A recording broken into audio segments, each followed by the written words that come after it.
That's good. Oh, Gibby, man.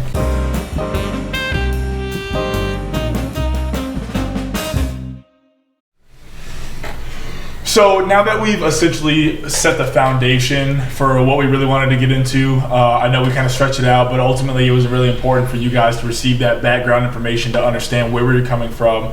Gibby talked a lot about himself. I talked a lot about myself. I've talked a lot about myself for the past couple of episodes. But ultimately what we really wanted to get into was toxic parenting, right? There's a lot of things that come into play with toxic parenting, such as like stress management. We're going to get into as well as the environment that your household is kind of expressing with yourself, with your siblings, with your parents, and we're going to get into a little bit on the financial stability that your household holds, because that obviously plays a big factor in the growth of you as a person. So I think stress management is a big topic that we can probably start off with, because obviously coming from we obviously didn't have the same childhood or necessarily similar childhoods, but I think we learned a lot of the same lessons based off the type of relationship that you and I have and the type of experience that we've had. We may have learned those lessons at different points in times in our life, but I think we've kind of learned some of the same ones. So with that being said, I know that, for example, for my situation, that my mom being 16 and biological father, he was also 16 when they had me, that stress management was obviously a big factor in the relationship that I had with them for the first 10 years of my life, right? So, being it is that most of us, even now, like at 23 myself and Gib, how old are you? I'm 22. Okay, so Gib's 22, and for a lot of you guys watching our videos, I know you guys are roughly around the same age, based off the viewers that I know are here. Now, stress management isn't even that easy now, so I can only, so imagine when you were 16, imagine how you were handling stress management at that point. Now, take that same idea and add a child or add 2 children, right? And the fact that you're living at home with your parents still, because there's no way at 16 you're in high school, have a kid, and got your own crib. No, it's right? very, very rare, right? Like you come home, you're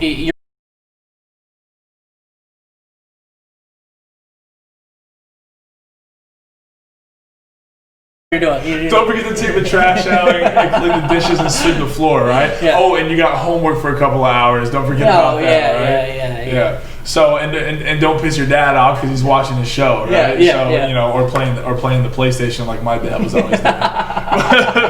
But Warcraft. So ultimately, stress management is one of the more difficult things to overcome, right? I mean, that's something that you're going to learn. Maybe not overcoming, but maybe just like kind of like dealing with personally, because you're going to go through all walks of life, dealing in segments. Like, okay, this is the type of stress I'm dealing with now in my part of life, and when you're going on. That's a good point, because your stress can come from a lot of different things. Yes, right? correct. It can come from a lot of different things. Yeah. So I think the perspective that we're taking on this ultimately is, being stressed out as a parent and not letting that kind of like overflow into your parenting skills, into the way you raise your children, because I think it's vastly important not to. So we were talking earlier about the fact that, let's say your parents are stressed out, right? Both of them, right? They got into whatever the stress was coming from, right? Whether it was an argument or there's financial stress, occurring, that if they were stressed out, my household was stressed out, or maybe Gibson's household was stressed out, or maybe you guys experienced the same type of thing. Maybe your parents were stressed out, so you just knew if your parents were in a bad mood, ultimately, then your household itself was in a bad mood.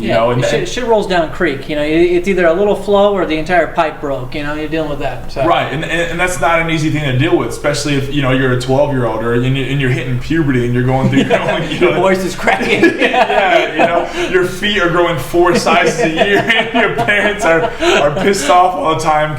So it's not necessarily a good environment. So, but I think one thing Gibson and I have come to understand now that we're a lot older, obviously, and we're not 60 years old, right? We're not old farts or anything not by like much. that. Right, but we've gotten to the point where we've developed the perspective of wanting to grow ourselves personally, right? So personal development. We've got to a point where that's what we want in our lives. So there's a lot of things that come with that. And one of the things is understanding how our parents dealt with the issues that we are currently or just, finished dealing with as, later teens to early 20-year-olds, right? Because a lot of times that's what your parent ages are as they're raising you, right? Yeah. So I think it's really important to understand that your parents were going through something, therefore that's maybe why they were treating you a certain way for a certain point in time. For example, we were kind of talking about how to this is just Gibson and I before we started this episode. We were talking about how to start this conversation with your parents, right? Maybe you guys have gotten to a point where you realize you resent your parents. You really are just kind of you were tired. You've been tired of them for a long time. Maybe you feel like you hate them. Which just something to remember. If you hate somebody, then at some point you loved them. Because or you're gonna love them, because you can't hate somebody without loving them, because like polarity, without hate there's no love, and without love there's no hate. Yeah, a lot of people like to think okay, so the opposite of love must be hate, right? It's actually not wrong. It's actually completely wrong. It's the exact same emotion. It's passion, right? The opposite of love and hate would be indifference, not caring about what it is. And whenever you think of something negatively, try and think of it like a bubble, right? You put things in life in a bubble around you, right? And as you experience things and you live through the conversations or whatever situation you might be dealing with, you end up realizing, if I tend to hate somebody for a specific reason, I might incorporate that into the way that I act, and I'll become what I hate, right? Because you put that in that bubble that you live in. Right. Yeah.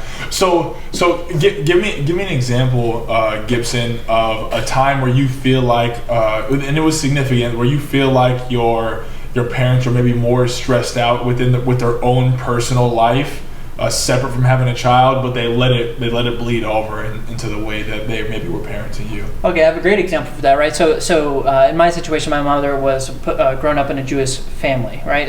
And they were extremely into Judaism. Actually, 4 generations ago, my family dealt with the Holocaust. So they came over on the boat to New York, and they dealt with that. I didn't know that, man. That's kind of interesting. Yeah. You can tell by the nose. If you're kissing the side of you see this pointing. So not the ears, the nose. Okay. Yeah, that was German, right? So we end up looking at it, right? And as I try and find an example for you, I look at my mom's experience, and she grew up on a farm. She dealt with the farm and stuff like that, and she had situations where she grew up with 7 other siblings, right? Mm-hmm. She had 2 brothers, and 5 other sisters, right? So she dealt with this situation where it's like, wow, how am I supposed to navigate life? And as she told me her little stories as I was a kid, one time we were out in the woods, and we wiped our butts, and it was poison ivy and blah blah blah. Mm-hmm. And deal with that. As you get older, it starts to get a little bit deeper. I had to deal with a lot of tough experiences in my life. I had to go out there, and my dad would yell at me. I didn't want to kill the animals, but chickens get crazy, and they start molting feathers. They get to a shelf life, and then you have to chop their head off. And my mom would go. That's what your mom was going through? Correct. Yeah, she was 7, 8 years old. They'd send her into the chicken coop, and she'd walk in there with a shovel, and the chickens would be sitting up on top of the ledge of the door frame. She'd walk in, they'd jump down and attack her, and she'd have to try and chop their heads off with a shovel, a blunt shovel. Yeah, and so yeah. So you end up thinking about it and say, okay, let's dive a little bit deeper into how our relationship was with that. And if I look, hold on, I'm not laughing because she was killing the chickens. I'm laughing at the idea that a 7-year-old is walking into a chicken coop with a shovel and fighting chickens off, and her overall objective is to cut the heads off with a blunt shovel. And she's a strong broad, I'll tell you that. Yeah. But so you think about it, it's like, okay, so she had that many siblings, right? In a household where it was, in that time era, right, or you deal with those kinds of things where everything was very strict, everything was very traditional, especially they're trying to bring traditions from the timeline of their family, wherever they came from and whatnot. You're dealing with that. So what time frame is this? What time frame is your mom experiencing this type of stuff at? My mom is 53 now, so I can only imagine, in the 1980s, dealing with that kind of stuff as a young kid, and the farm out in Tennessee, right? Okay. Where she lives now, it's just open plain. They broke it all down. They built up buildings and stuff. So where she lives, there's no longer a home. So if you can imagine that, the development process. So let's dive into the fact that my mom had that many siblings, and she lived in this traditional home. And my mom was the pipsqueak, right? She was the second youngest child in the timeline. And you said it was 8 total, including her. 8 total, yes, okay. Yeah. So she's dealing with this, and I think about it, I was like, okay, what were those dinner conversations like, right? Like, how did she have to, voice herself in that situation? And so as you go through life, I realized that my mom is so loud, like she just talks over everybody. Why is that? Because she had to sit at a dinner table with all these other siblings talking about their experiences. People are more important than her, because they have more important things to do now. She's a young kid. She had to speak up for herself. She left the house at an early age. She got married at a young age. Yeah. She's had 2 marriages. She left home, dealt with that, and moved out. And so as I grow to come to terms, think about it yourself, right? Think about how your parents might have grown up in that situation. What was their family lifestyle like? What was their, pecking order? How did they grow up, and what experiences might you deal with your parents that stemmed from their childhood?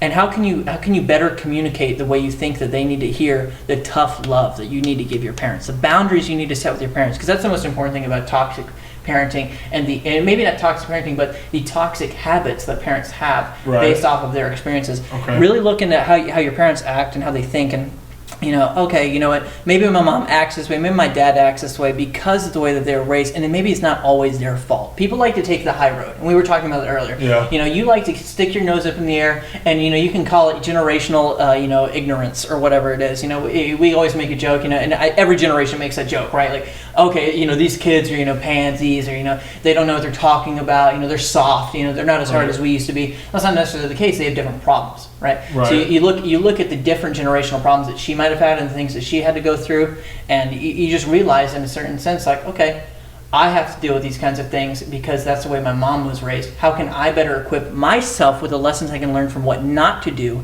and become a better person from them? Okay, and that's mad interesting. Aside from the fact that your mom had to chop chickens' heads off with shovels and put them off in a coop. Yeah. But so, do you think that ultimately, how do you feel like that played a factor into raising you? So ultimately I guess what I'm asking is, how did she handle her own stress, and how did she implement that into raising you as a child? So how did her handling with her own stress affect you growing up? Perfect example, right? I've got a great story. Right? So because I've explained that my mom had to speak over people and talk out more, and because she was more sheltered, she was more introspective. Okay. Right? More introspective. So she's more introspective, so she has to deal with things on an internal basis. So as she grows up, she has a kid.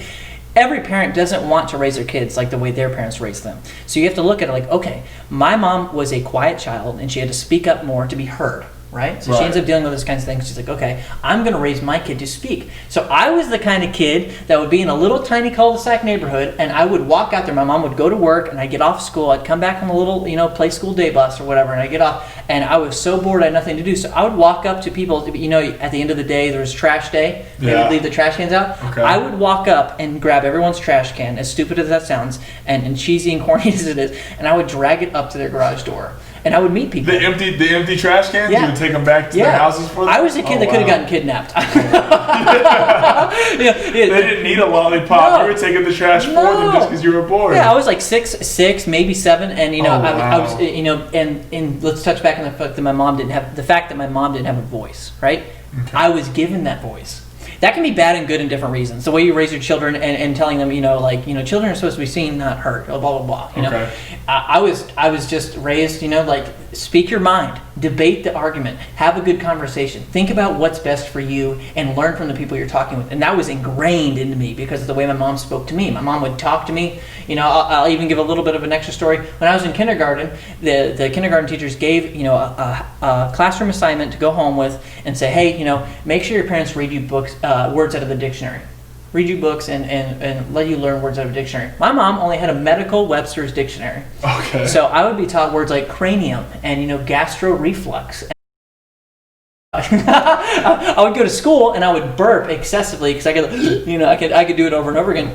And I would burp and burp and burp, and the teacher would be like, why are you burping? I was like, well, it's because of the gastroreflux and all these bubbles in my stomach, and that's why.